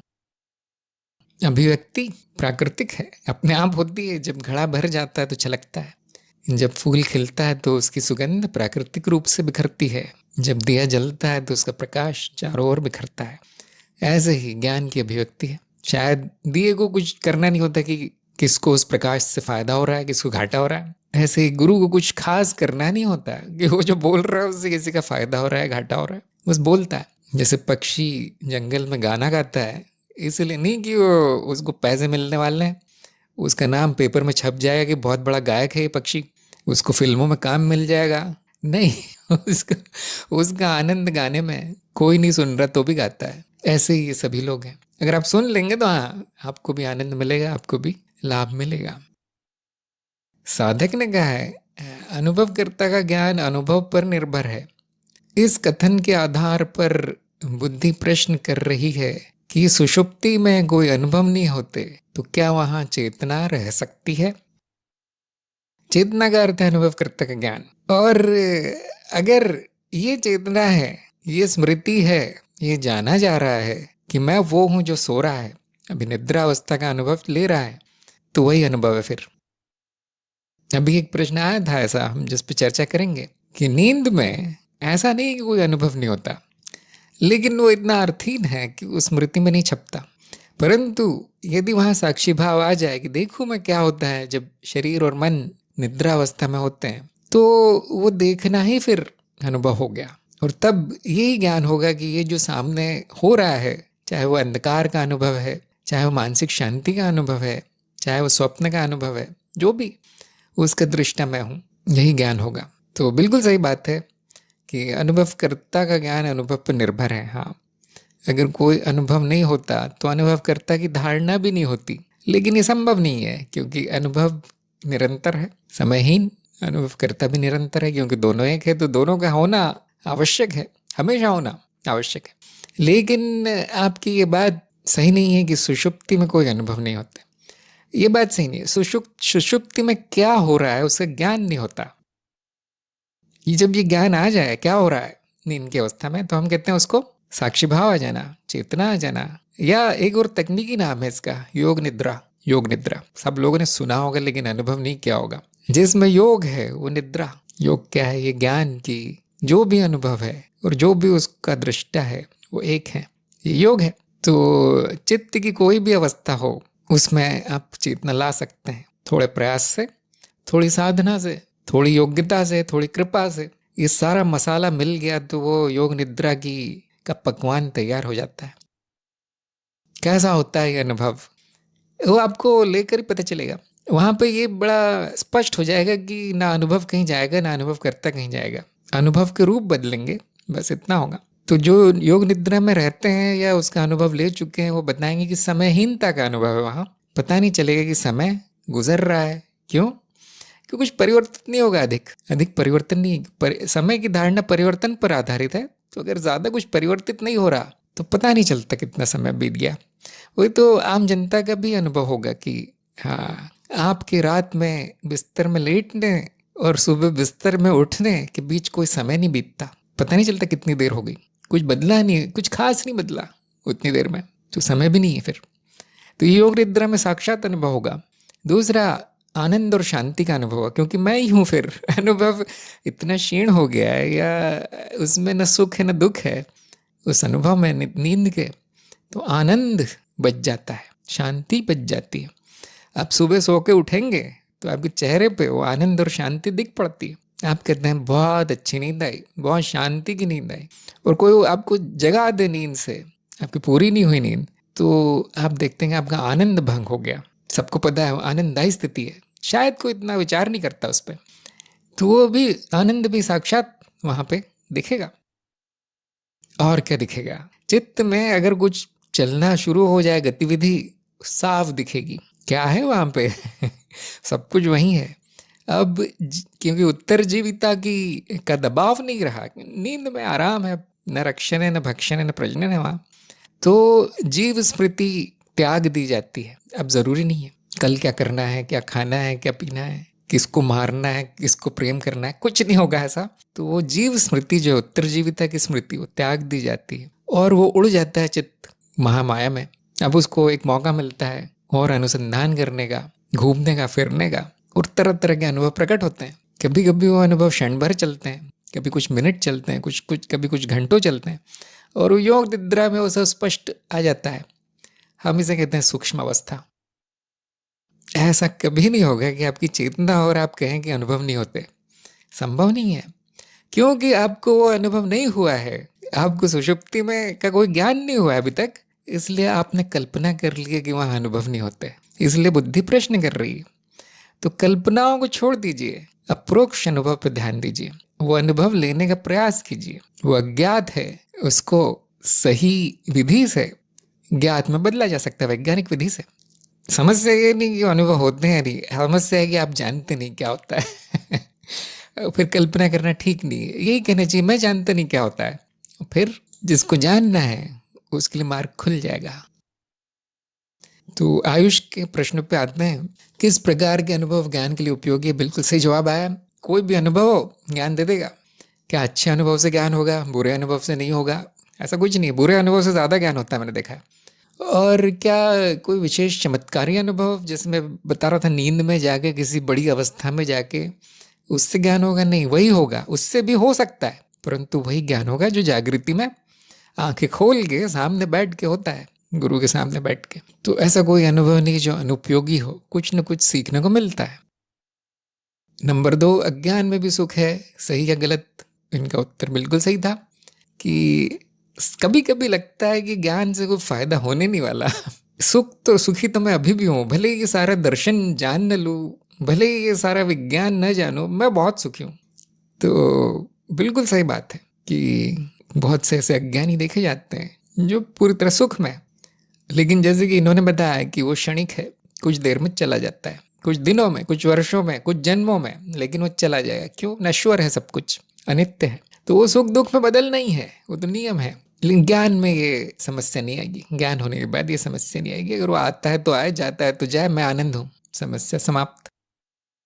नंबर 3, क्या असत्य को जानकर सत्य जाना जा सकता है? तो इन्होंने प्रयास अच्छा किया, मैंने इनको पूरे नंबर दिए। इसमें थोड़ा सा मतभेद मिल सकता है, लोगों में अलग अलग तरह के विचार मिल सकते हैं कि मुझे सत्य जानना है तो असत्य को क्यों जानूं। तो थोड़ी सी यहाँ गड़बड़ लगती है मुझे कि जब आप सत्य जान जाएंगे तो अपने आप असत्य जान जाएंगे। जब आप उजाला जान जाएंगे तो अंधेरा जान जाएंगे। जब आप दुख जान जाएंगे तो सुख जान जाएंगे, है ना। इसी प्रकार जब कोई बता दे आपको कि ये असत्य है, जो भी बदलता है वो असत्य है, परिवर्तनशील असत्य है, तो आपके सामने वो चीज़ आ जाएगी जो नहीं बदलती। थोड़ा सा संकेत देना पड़ सकता है, थोड़ा सा प्रेरणा देनी पड़ती है उस व्यक्ति को, देखो देखो, लेकिन वो देख ही लेता है। असत्य को जानकर सत्य तक पहुंचना आसान हो जाता है। अगर आप सत्य असत्य में भेद ही नहीं जानते तो समस्या है, फिर कुछ नहीं जाना जाएगा, फिर माना जाएगा, कुछ भी मान लिया जाएगा, जो कि अज्ञान है। फिर तो असत्य को जाना जा सकता है। और इन्होंने कहा, जैसे कहा कि असत्य की ही जानकारी मिलेगी, सत्य तो हुआ जा सकता है। तो जब भी जान लिया जाता है कि जो भी असत्य है वो मैं नहीं हूँ, तो जो सत्य है वो मैं हो जाता हूँ। तो ये प्रश्न थोड़ा सा अजीब है, लेकिन बहुत महत्वपूर्ण प्रश्न है, इस पे और मनन किया जा सकता है। नंबर 4, अस्तित्व शून्य कैसे है? तो यही प्रश्न था इनका जो गलत हुआ, इसमें नंबर नहीं मिले। अस्तित्व शून्य कैसे है? अस्तित्व का तत्व अनुभव करता है, अनुभव करता निर्गुण है, जिसका एक और नाम शून्य है, जहाँ कुछ नहीं है, जहाँ ऐसा कुछ नहीं है जिसको अनुभव किया जा सके या जिसके बारे में कुछ कहा भी जा सके, वो है, इससे ज़्यादा कुछ नहीं कहा जा सकता। और क्योंकि अनुभव करता ही अस्तित्व है, अस्तित्व ही अनुभव करता है, तो मूल रूप से अस्तित्व शून्य है। ये एक आसान जवाब है। फिर ये सब क्या प्रकट हो रहा है? जैसे ये पूछा जाता है, ये सब क्यों प्रकट हो रहा है? फिर माया जिसको आप कहते हैं, सत्य लगता है, तो ये भी तो अस्तित्व का भाग है, संपूर्णता अस्तित्व है। तो यहाँ पे बताया जा सकता है कि क्योंकि वो परिवर्तनशील है, नाम रूप है केवल, तो वो असत्य है, असलियत अभी भी शून्य है, सत्य भाग जो है अभी भी शून्य ही है, उस पर यह प्रतीत होता है। तो कुल मिलाकर फिर वो शून्यता ही बचती है। फिर उसके लंबे जवाब भी दिए जा सकते हैं कि क्योंकि परिवर्तन होने के बाद जो परिवर्तित हुआ है वो बचता नहीं है, तो वो परिवर्तन के पहले भी शून्य था, परिवर्तन के समय भी शून्य है और परिवर्तन के बाद भी शून्य है और परिवर्तित होने ही वाला है। इस प्रकार जो भी प्रकट है वो भी शून्य ही है। ये थोड़ा सा कठिन जवाब है, लेकिन आप थोड़ा सा सोचेंगे इस बारे में तो समझ जाएंगे कि अनुभव का तत्व शून्य आता है, वो किसी और चीज का नहीं बना है, उसका कोई पदार्थ नहीं है, प्रतीत होता है। इसलिए चाहे आप अनुभव की दिशा से जाएं या अनुभवकर्ता की दिशा से जाएं अस्तित्व की तरफ, अंत में तत्व शून्य आता है। और ये शून्यता कोई अलग चीज नहीं है, अनुभव का ही नाम शून्य है, अनुभवकर्ता का भी नाम शून्य है, केवल बताने का और दूसरा तरीका है। या हम निर्गुण कहने की जगह शून्य कह सकते हैं, जहाँ कोई गुण ना हो। नंबर 5, अनुभवकर्ता को निद्रा का अनुभव क्यों नहीं होता? तो ये मिलता जुलता प्रश्न है साधक के प्रश्न से। तो आयुष का उत्तर पूरी तरह सही था कि होता है उसका ज्ञान नहीं होता, स्मृति नहीं होती, वो भी उन लोगों में जिन्होंने साधना नहीं की है साक्षी भाव की। ये ऐसा ही मानना कि 1 साल पहले मैंने क्या किया था, कहाँ गया था, क्या खाया था, क्या कपड़े पहने थे, कुछ याद नहीं, तो मुझे 1 साल पहले उस दिन का अनुभव नहीं हुआ। ये लगता तार्किक है लेकिन है नहीं। रात में क्या घटनाएं हुई थी, नींद के समय क्या हुआ था, चित्त में क्या प्रक्रियाएं चली थी, शरीर में क्या चल रहा था, मुझे अब याद नहीं है। इसका मतलब यह है कि उसका अनुभव नहीं हुआ। ये दोनों में आप समानता देखिए, दोनों उदाहरणों में आप देखेंगे दोनों में जो परिणाम निकाला गया गलत है। अनुभव जरूर हुआ, किसको होगा, एक ही है जिसको होता है, अनुभवकर्ता को। उसी को स्मृति नहीं है अब, इसलिए ज्ञान नहीं है। ज्ञान स्मृति पे आधारित है, अनुभव और अनुभवकर्ता नहीं। स्मृति भी एक प्रकार का अनुभव है। तो जो भूल जाए बात, जो घटना भुला दी जाए, कहना कि मुझे अनुभव नहीं हुआ ये गलत है, ये कहना कि मुझे याद नहीं है ये सही है। वो अनुभव क्योंकि समय आधारित नहीं है, हमेशा वर्तमान में ही होता है वो, तो क्या हुआ क्या नहीं हुआ इसके बारे में कुछ भी वाक्य बोलना पूरी तरह गलत है। हम फिर भी बोलते रहते हैं क्योंकि हम अभी वहां पहुंचे नहीं, पंडित के स्तर तक नहीं पहुंचे ना। पंडित को आप बताएंगे, बोलेंगे कि इस दिन ये घटना हुई, ये अनुभव हुआ, तो हंसेगा। क्यों? न घटना है, न दिन है, न कुछ और है। जिसको आप स्मृति समझते हैं वो भी मिथ्या है, वो भी प्रतीति होती है कि एक तरह की स्मृति है कुछ, जिसमें कुछ भरा है, जिसमें घटनाएं भरी है, उस दिन वो हुआ था। ये सब पूरी तरह मिथ्या है, माया है। तो वो जो बहुत बड़े पंडित होते हैं जो ज्ञान मार्ग के, वो हंसते हैं सब सुन के। अगर आप बोलेंगे निद्रा में अनुभव नहीं हो रहा है वो बोलेंगे आप कब सोए थे, और इसका उत्तर आप देखेंगे कब सोए थे पूरी तरह गलत होगा, गलत आएगा, क्योंकि वो कब समयहीन है, ऐसा कुछ हुआ नहीं, न कोई है, न कोई सोया, न कोई भूला, न अनुभव बंद हुआ, न अनुभव शुरू हुआ। ये सारा भ्रम है। अब उत्तर देने के लिए मुंह खोलेंगे और सब गलत निकलेगा, सब भ्रम ही निकलेगा आपके मुंह से, सब अज्ञान ही प्रकट होगा। मौन हो जाओ, इस प्रकार के विचार आ जाएंगे। उस दिन ये अनुभव हुआ था, नींद में तो होता ही नहीं है, इस पर तो ये निर्भर है, उस पर। मतलब अब बुद्धि विचारों में गुम हो चुकी है, अप्रोक्ष में आना चाहिए। वह आप देखेंगे वो सब भ्रम है। भ्रम पे मनन भी भ्रामक ही होता है, इसलिए ज्ञान अभी होता है, इसी समय होता है, क्योंकि अभी ये क्षण यही सत्य है, अभी नहीं तो कभी नहीं। अभी जो ज्ञान हो रहा है वो आपको विश्वसनीय होगा, लगेगा उस दिन क्या हुआ था, इस अवस्था में क्या हुआ था, ये सब बेकार है। सबको पतंजलि योग सूत्र पढ़ना चाहिए, क्योंकि वहां पे ये सब बातें ज्यादा अच्छे से बताई गई है। वहां पे किस अवस्था में ज्ञान मिलता है वो बड़ा स्पष्ट बताया गया है। नंबर 6, सभी का तत्व एक है, इसका क्या प्रमाण है? तो इनको पूरे नंबर मिले, क्योंकि इन्होंने कहा कि सभी तो है ही नहीं, तो सब तो मैं ही हूँ, मेरा तत्व मुझे पता है एक ही है। तो फिर इन्होंने कहा कि तत्व 2 नहीं हो सकते, बिल्कुल सही, तो इनको पूरे नंबर मिले। लेकिन एक और तरीका हो सकता है जवाब देने का, कि आप सबसे पूछ लीजिए क्या है। जैसे हम त्रिज्ञान में करते हैं ना, कि आपको आपका तत्व पता चल गया, अब आप बताइए मेरा तत्व क्या है। कभी कभी शिक्षक ऐसा पूछता है, आप भी पूछिए मुझसे, क्या मैं शरीर हूँ, क्या मैं विचार हूँ, क्या मैं मन हूँ, क्या मैं कुछ और हूँ। और वो पूछने से पहले ही वो शिष्य समझ जाता है कि हाँ वही उत्तर आने वाला है इनका भी। तो दो के लिए थोड़ी सी भिन्नता होनी चाहिए ना, तभी दो कहेंगे। दोनों एक साथ दिखने चाहिए। आपका तत्व इस तरफ है बाईं ओर, मेरा तत्व इस तरफ है दाईं ओर, एक दो और तीसरा चौथा।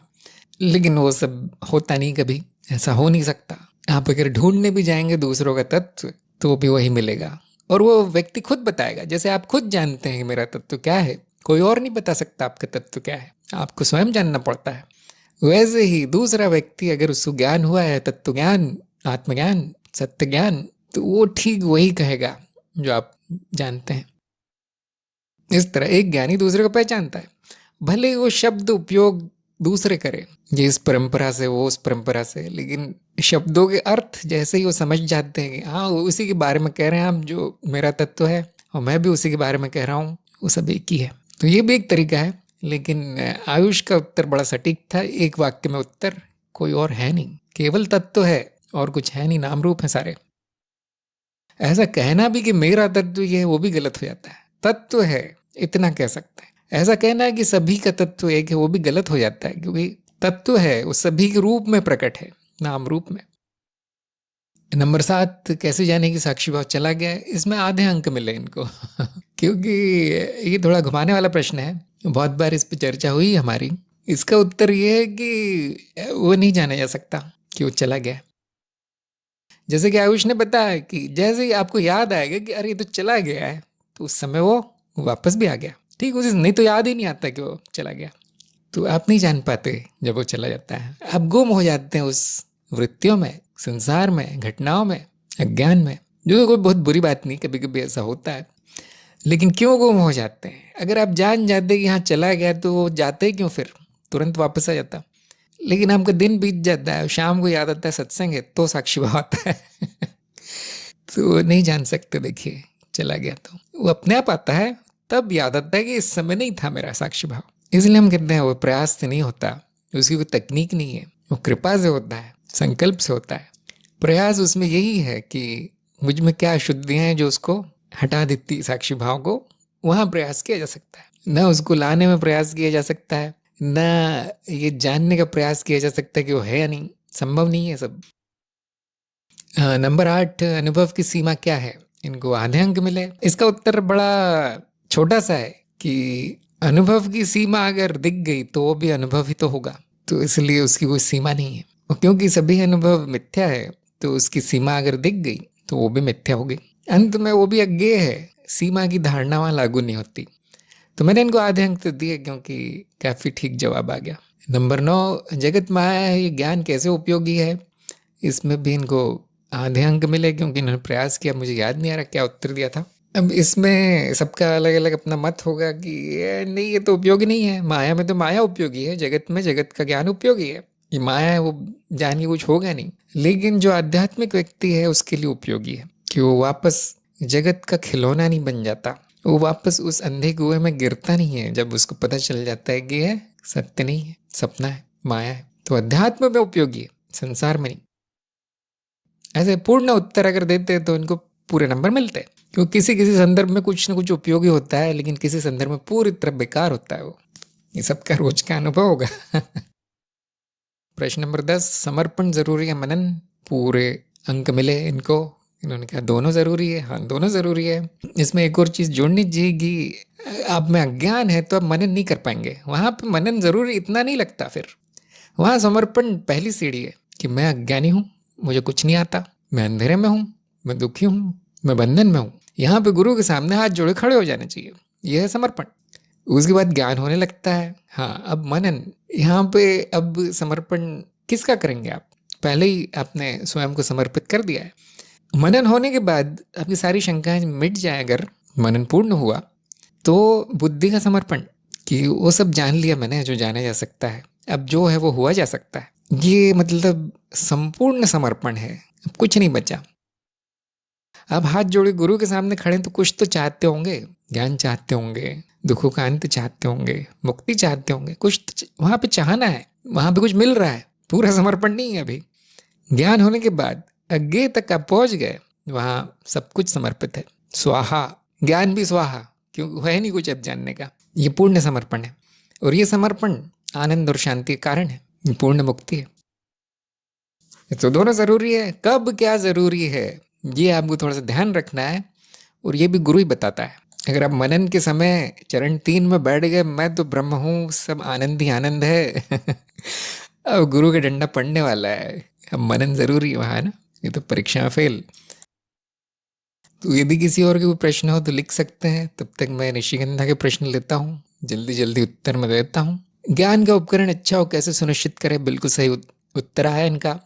वैसे इन्होंने कहा कि शरीर ज्ञान का उपकरण है, लेकिन आपको एक बात ध्यान रखनी चाहिए, मनोशरीर कहना चाहिए, मनोशरीर ज्ञान का उपकरण। तो मन का भी शरीर दोनों का ध्यान रखना है, आपको सुनिश्चित करना है कि वो स्वस्थ हो, उसमें कोई अशुद्धि ना हो, उसका उपयोग करना आपको आता हो, जैसे गुरु सिखाते हैं कैसे उपयोग करना है। तो उपकरण अच्छा होगा तो ज्ञान जल्दी हो जाएगा और स्थायी हो जाएगा। फिर उपकरण अशुद्ध है तो वो आता जाता रहेगा, कभी कभी होगा ही नहीं। तो जैसे कार्यक्रम बताया गया, चित्त आपका उपकरण है, आपकी बुद्धि आपका उपकरण है, अंतकरण इनकी शुद्धि, इनका रख रखाव, इनकी योग्यताओं को बढ़ाना साधक का उपलक्ष्य है। नंबर 2, क्या पुस्तकें ज्ञान का साधन हो सकती हैं? इनका जवाब पूरी तरह सही आया, पूरे नंबर मिले। अब यहाँ पर ये चीज़ जोड़ना चाहिए, क्योंकि पुस्तकें गुरुजनों ने लिखी हैं, कुछ पुस्तकें, सभी नहीं। जैसे कि निशिगंधा ने बताया कि सभी लिखने लगे हैं पुस्तकें, तो कुछ जानी मानी पुस्तकें जिनको हम शास्त्र या ग्रंथ कहते हैं, वो ज्ञानी जनों ने लिखा है। तो कभी कभी वहाँ पे संभावना रहती है कि वहाँ संकेत जो दिया गया है आप अपने अप्रोक्ष अनुभव में देख सकते हैं। प्रत्यक्ष नहीं है, अप्रत्यक्ष साधन है, क्योंकि गुरु भी तो यही करता है, संकेत ही देता है। वो पुस्तक के माध्यम से दिया जा सकता है, जैसे आपको कार्यक्रम में वीडियो के माध्यम से दिया गया है संकेत। पुस्तक केवल लिखित रूप है मौखिक की जगह। लेकिन समस्या तब आती है जब अब में शंका आ जाए कि ये पुस्तक में लिखा है लेकिन ये सच है या नहीं। ये ठीक है, मेरा भी अनुभव ऐसा ही है, लेकिन कहीं मुझे भ्रम तो नहीं हो रहा। यहाँ पे पुस्तक का काम समाप्त हुआ, गुरु का काम शुरू हुआ। तो एक सीमित उनका उपयोग है, ऐसा नहीं कि पूरी तरह बेकार है पुस्तक, नहीं, सीमित उपयोग है और प्रेरणादायक है। प्रेरणा जरूर मिलती है, जिज्ञासा जरूर बढ़ाती किताबें। शायद ये समझना थोड़ा कठिन होगा अध्यात्म में कि पुस्तकें पढ़ के ज्ञान क्यों नहीं होता, क्योंकि सबका ये अनुभव होगा कि उनको स्कूल में कॉलेज में पुस्तकें पढ़ाई गई और कुछ हुआ नहीं लेकिन आप अपने जीवन में देख सकते हैं, क्या कोई केवल पुस्तकें पढ़ के डॉक्टर हो जाता है? नहीं देखिए, ध्यान से देखिए, कम से कम 10 साल वो किसी बड़े डॉक्टर के अधीन कार्य करता है, कम से कम 1000 मरीजों का वो इलाज करता था। उसको कहते हैं हाँ भाई कर सकते हो, कुछ ऑपरेशन सर्जरी अब कर सकते। अनुभव, सीधा अनुभव लेता है वो। क्या लोग पुस्तकें पढ़ के वैज्ञानिक बन जाते हैं? ध्यान से देखिए, अपने जीवन में देखिए और आप देखेंगे नहीं, कम से कम 30-40 साल वो अनुसंधान करता है अपनी छोटी से क्षेत्र में और तब कुछ छोटी मोटी खोज कर पाता है। कितना लंबा अनुभव उसको होना चाहिए, तब उसको पुरस्कार मिलते हैं, तब वो कुछ बनता है, प्रसिद्ध हो जाता है। इसी तरह से अध्यात्म भी है, शुरुआत के लिए बहुत अच्छा है देखिए, लेकिन अंत में लंबा अनुभव, अप्रोक्ष अनुभव, गुरु प्रायोगिक है, प्रायोगिक शब्द से नहीं होगा। नंबर 3, विसत्य उपयोगी, सत्य नहीं, सही या गलत। तो इनको आधे अंक मिले, क्योंकि इन्होंने कहा विसत्य उपयोगी है। सत्य का उपयोग क्या है फिर, क्यों जानना है? वो उनके लिए उपयोगी है जिनका सत्य जानना, जिनका लक्ष्य है जीवन का। ऐसा व्यक्ति को हम कहते हैं आध्यात्मिक व्यक्ति। वो उस सत्य का संसार में उपयोग नहीं कर पाएगा। हाँ, संसार में उपयोग नहीं उसका जीवन से छुट्टी पाने के लिए उपयोग है, अज्ञान से छुट्टी पाने के लिए, मुक्ति पाने के लिए उसका उपयोग है। तो ये बताना बहुत जरूरी है कि कौन सी चीज कहाँ उपयोगी है। जैसे कि मैंने अभी कहा, संदर्भ पर आधारित है, सत्य कहाँ उपयोगी है, ज्ञान कहाँ उपयोगी है, अज्ञान कहाँ, माया कहाँ उपयोगी है। ऐसे उपयोग क्षेत्र पर आधारित होता है, इसलिए उसका पूर्ण उत्तर हमेशा ऐसा देना चाहिए, यहाँ उपयोगी यहाँ नहीं, ये चीज वहां उपयोगी है यहाँ नहीं। नंबर 4, ज्ञानहीन होना अज्ञेयवाद है, सही है गलत? पूरे अंक मिले इनको, इनका उत्तर सही आया। समझ ठीक है अज्ञेयवाद की, कि शुरू में ही बोल दीजिए मुझे ज्ञान नहीं चाहिए, क्योंकि ज्ञानहीन तो होना है, तो फिर वो अज्ञेयवाद नहीं कहलाएगा। कि अज्ञेयवादी बहुत बड़ा ज्ञानी होता है, लेकिन वो यही कहता है ज्ञान होता नहीं है, ज्ञान काम का नहीं है, इस तरह से बोलते हैं वो लोग, लेकिन वो उपयोगी नहीं है वो सबके लिए। निशिगंधा का 5वां प्रश्न है, कारण प्रभाव अस्तित्व पर क्यों लागू नहीं है? इनको पूरे नंबर मिले, उत्तर सही था। कि वो मूलभूत है, कारण प्रभाव घटनाओं पर, वस्तुओं पर लागू है। अगर अस्तित्व कारण है तो वो भी अस्तित्व में ही पाया जाएगा, बाहर नहीं। और फिर जो प्रभाव है वो अस्तित्व नहीं है, कोई दूसरी घटना है। तो इनका उत्तर सही आया। रचना क्यों नहीं हो सकती? पूरे नंबर मिले, क्योंकि विनाश भी नहीं हो सकता, कुछ होता नहीं है, अस्तित्व में कुछ होता नहीं है, शून्य है। रचना प्रतीत हो सकती है और विनाश प्रतीत हो सकता है, और रचना और विनाश सापेक्षिक है। एक व्यक्ति के लिए जो रचना है दूसरे के लिए विनाश है ऐसा होता है। तो आपने अगर घर में आलू की सब्जी बनाई है आज, तो आपके लिए वो रचना है, देखिए सुंदर रचना है। आलू के पौधे के लिए और आलू के लिए वो विनाश है समाप्त हो गया उसका जीवन। तो अगर वो बदल रहा है तो आप कह सकते हैं कि वो सच नहीं है, बस चित्त निर्मित धारणा है। परिवर्तन हो सकता है और परिवर्तन भी प्रतीत होता है। नंबर 7, अनुभवकर्ता का ज्ञान हो जाता है, फिर उसके तत्व ज्ञान क्यों नहीं होता? तो आज के जो 20 प्रश्न है दोनों परीक्षाओं के सबसे कठिन प्रश्न ये है, और आप ध्यान से देखेंगे तो वो कठिन नहीं है, घुमावदार है, और घुमावदार भी नहीं है। गलत है प्रश्न गलत है। तो मैंने उनको आधे अंक दिए, क्योंकि इन्होंने प्रयास बहुत किया निशिगंधा ने, और तत्व के बारे में बताया, अनुभवकर्ता ज्ञान के बारे में बताया, आदि आदि, लेकिन उत्तर नहीं मिला। क्योंकि ध्यान से देखिए कि अनुभवकर्ता ही तत्व है। ये देखिए आ गया उत्तर शालिनी का। अनुभवकर्ता का तत्व, अनुभवकर्ता स्वयं है, अंतिम है, वही है। कैसे पता हमें? जब हम शुरू करते हैं अनुभवकर्ता को जानना, तो हम कैसे शुरू करते हैं? मेरा तत्व क्या है ना, आत्मज्ञान, ऐसे ही शुरू करते हैं। कैसे पता चलता है क्या है? जो अनुभव कर रहा है वो तत्व है, जिसको अनुभव होते हैं वो तत्व है। वैसे ऐसा कुछ है नहीं, देखिए वो अस्तित्व स्वयं है जो अनुभव कर रहा है, अलग से कोई वस्तु नहीं है अनुभव करता, तो वो तत्व है। तो यहाँ प्रश्न में पूछा जा रहा है, अनुभव करता तो मैं जानता हूँ क्या है, धन्यवाद, लेकिन आप उसका तत्व भी बता दीजिए, उसका ज्ञान क्यों नहीं हो सकता? तो यहाँ अनुभवकर्ता को जाना नहीं गया है, या ये जाना गया कि वो भी मनुष्य की तरह कोई चीज़ होती, मनुष्य के अंदर कोई चीज़ होती, कोई क्षमता होती है, अस्तित्व में क्षमता होगी, कोई गुण होगा अनुभवकर्ता जिसका नाम है, लेकिन ऐसा नहीं है, स्वयं ही तत्व है। तो अनुभवकर्ता का फिर से तत्व जानना संभव नहीं है, क्योंकि है नहीं। तो ये गलती निशिगंधा ने नहीं पकड़ी, और तत्व ज्ञान होता नहीं है, वो सभी को पता होगा कि क्योंकि आप वो स्वयं आप है। कभी कभी हम कहते हैं अनुभवकर्ता का तत्व शून्य है, जैसा कि अभी अभी मैंने कहा शून्य के बारे में बात हो रही थी, वो शून्य है। अब यहाँ पे ध्यान रखना जरूरी है कि ये थोड़ा सा भाषा की सीमा के कारण कहा गया है। एक बार कहेंगे हम अनुभवकर्ता शून्य है, अब शायद समझना है क्यों कह रहे हैं उसको शून्य, निर्गुण है, अब थोड़ा समझ में आता है। अनुभवकर्ता में क्या है, जैसे ये प्रश्न आता है तो हम कहते हैं शून्य है, वहां कुछ नहीं मिलेगा, उसका तत्व ही वो है, उसका स्वभाव ही शून्यता है, निर्गुणता है। तो कभी कभी शायद इससे नहीं तो उससे समझ में आ जाए, इसलिए बताया जाता है। लेकिन शून्य और अनुभवकर्ता एक ही की तरफ संकेत है, आपके तत्व की तरफ ही संकेत है वो दोनों नाम। इसलिए हम कहते हैं आप ही का नाम अनुभव करता है, आप ही का तत्व है वो, उसी का नाम शून्य है, उसी का नाम अस्तित्व है, उसी का नाम ब्रह्म है। तो समझाने के तरीके अलग अलग हैं, शायद इस उत्तर से नहीं तो उस उत्तर से समझ में आएगा, और प्रश्न पर भी निर्भर करता है। कभी कभी जैसे कोई पूछे फिर वो अनुभव करता कहाँ है, फिर वो कैसा दिखता है, फिर वो किस चीज़ का बना है, कौन सी ऊर्जा है वहाँ पे हम बताते हैं देखिए वो शून्य है, तो उसका तत्व नहीं बताया जा रहा, फिर से उसी की ओर इशारा किया जा रहा है, क्योंकि व्यक्ति वही जानने का प्रयास कर रहा है, इसका तत्व बताइए। अब उसको वस्तु मान लिया गया, नाम रूप मान लिया गया, अनुभव करता कोई विचित्र नाम रूप है वो, फिर से प्रयास किया जा रहा है कि अब तो जान जाए।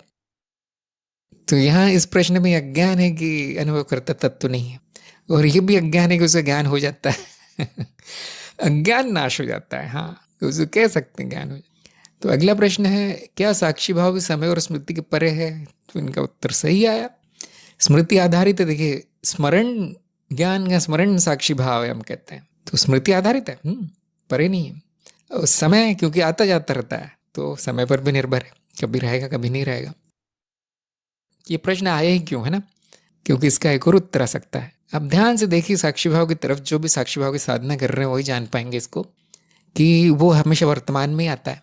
आप ये कह नहीं सकते कि कल मैं साक्षी भाव में रहूंगा और ऐसा लगेगा वैसा लगेगा, हो नहीं सकता। वर्तमान में होगा जब भी होगा वो, ऐसा आप कह नहीं सकते कि कल मेरा साक्षी भाव रहा और वो स्मृति है। देखिए कल का साक्षी भाव नहीं हो सकता, वो बासी नहीं हो सकता, ताजा होता है, हमेशा सामने होता है जब भी होता है। और क्योंकि साक्षी स्मृति आधारित नहीं है तो साक्षी स्मृति में नहीं मिलता। स्मृति माध्यम है उस साक्षी की ओर संकेत करने का। स्मृति संकेत करती, देखो तुम कौन हो, याद है, ऐसा पूछती है स्मृति। आप स्वयं से पूछते हैं। तो साक्षी क्योंकि स्मृति के परे है, स्मृति का दृष्टा है, तो उसका साक्षी का जो भाव है वो भी स्मृति के परे माना जा सकता है। मैं जानता हूँ ये ऐसा बताएंगे तो फिर सब लोग उलझन में पड़ जाएंगे कि ये कैसे हो सकता है, लेकिन आप उस समय जो अनुभव हो रहा है साक्षी होने का कि मैं साक्षी हूँ, ये ज्ञान जब हो रहा है तो आप पाएंगे वो स्मृति में नहीं दिख रहा, वो ज्ञान स्मृति आधारित नहीं है। कौन सा ज्ञान स्मृति आधारित है? जैसे आपने कल क्या खाया था, वो चीज़ आपको स्मृति में पड़ी मिलेगी और वो स्मृति में ही रहेगी, अभी प्रकट नहीं हो जाएगा जो खाया था खाना। आप देखने जाएगी मैं साक्षी हूँ या नहीं, तो स्मृति में नहीं मिलेगा वो, और समय में भी नहीं मिलेगा, क्योंकि हमेशा वर्तमान में होगा वो।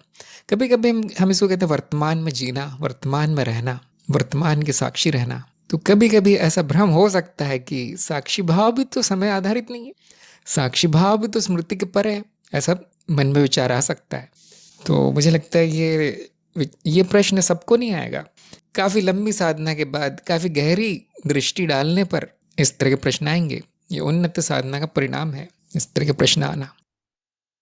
तो इसीलिए साक्षी के ज्ञान को कभी कभी स्मृति से जोड़ा नहीं जाता, आत्मज्ञान को स्मृति से जोड़ा नहीं जाता। कभी कभी कई मार्गों में ऐसा है, कुछ मार्गों में तो स्मृति का त्याग साक्षी होना हो जाता है। बड़ा अजीब है, आप देखेंगे ऐसा ही होता है साक्षी भाव में, ठीक ऐसा ही होता है। स्मृति केवल संकेत दिलाती है कि देखो अपनी तरफ, आप देख तो नहीं पाएंगे अपनी तरफ, लेकिन हो जाएंगे जो आप हैं। तो स्मृति में खो ही नहीं रहना है कि अनुभव करता ये है, उसका तत्व वो है, उन्होंने कहा तत्व ही नहीं है, वो तो शून्य है। ये विचार क्या दिखा रहे हैं? साक्षी भाव जा चुका है नहीं, अब ये विचार चल रहे हैं, बस आप खो चुके हैं उसमें। तो क्या इनको बंद कर दो विचार को? नहीं, बंद करना भी मतलब जा चुका है साक्षी भाव, कुछ करने के प्रयास में खो चुके हैं, ज्ञान खो चुका है।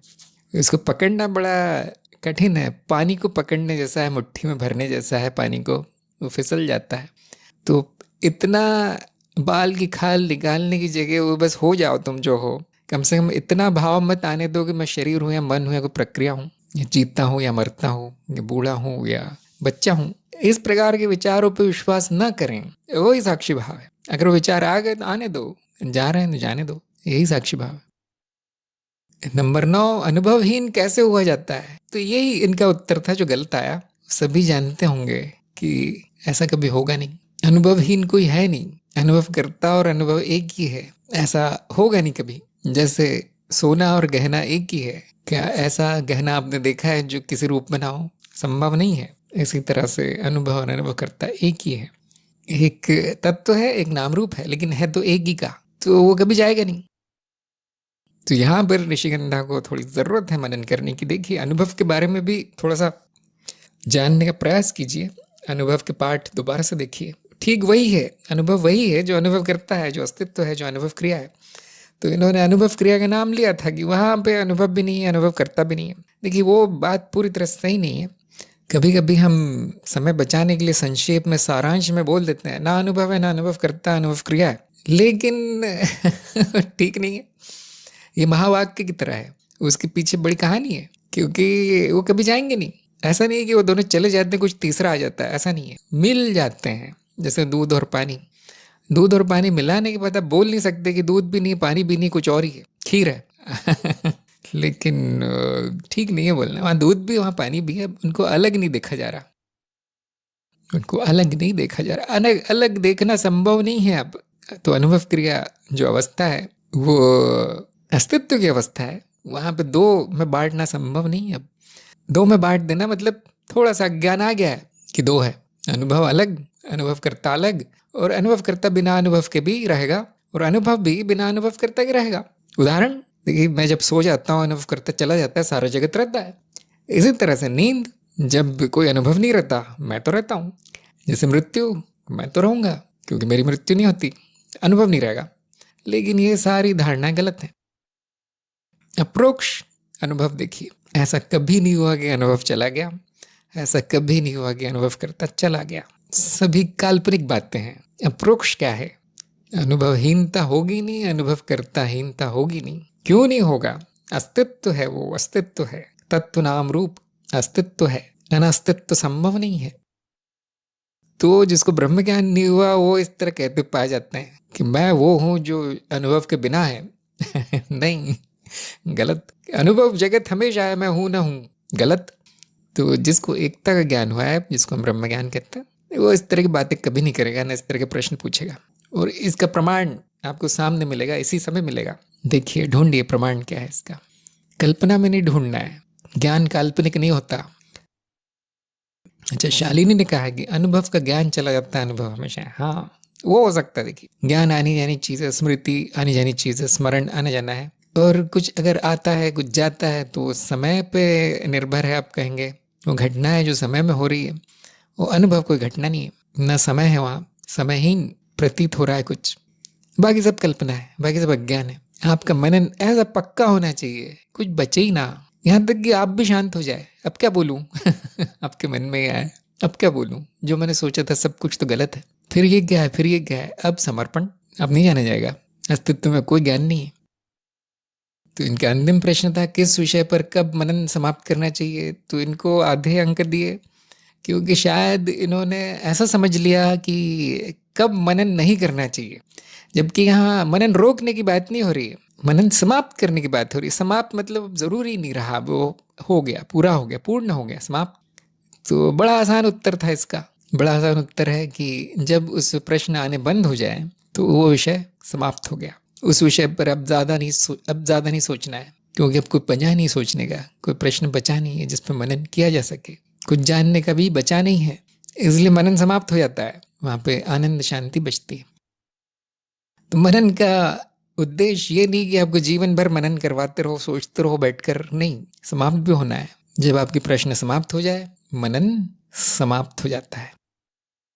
शालिनी ने कहा है क्या साक्षी भाव में खिंचाव है अज्ञेय तरफ? देखिए, वो तो आप स्वयं है ना। साक्षी भाव का अर्थ है कि मैं स्वयं में स्थित रहता हूँ, स्वस्थ।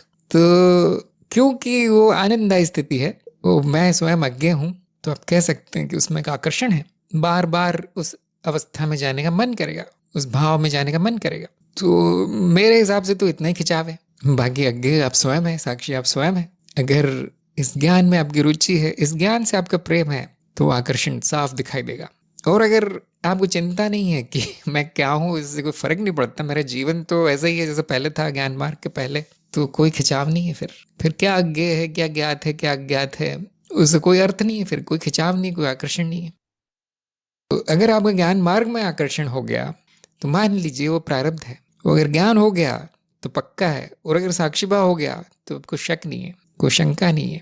और अब आपका यहाँ इसको छोड़ने का मन नहीं होगा, साक्षी भाव को छोड़ने का मन नहीं होगा। अब उसको अज्ञेय कह लीजिए, कुछ और कह लीजिए, मतलब यही आपका जीवन है। अब शायद अंतिम जीवन, मनुष्य योनि अंतिम है। तो यहाँ पर सत्संग समाप्त करते हैं, और आयुष और निशिगंधा को बधाई, आपका भविष्य उज्जवल है, बढ़ते रहिए। हम मिलेंगे अगली बार। सभी का सत्संग में आने के लिए धन्यवाद, नमस्कार।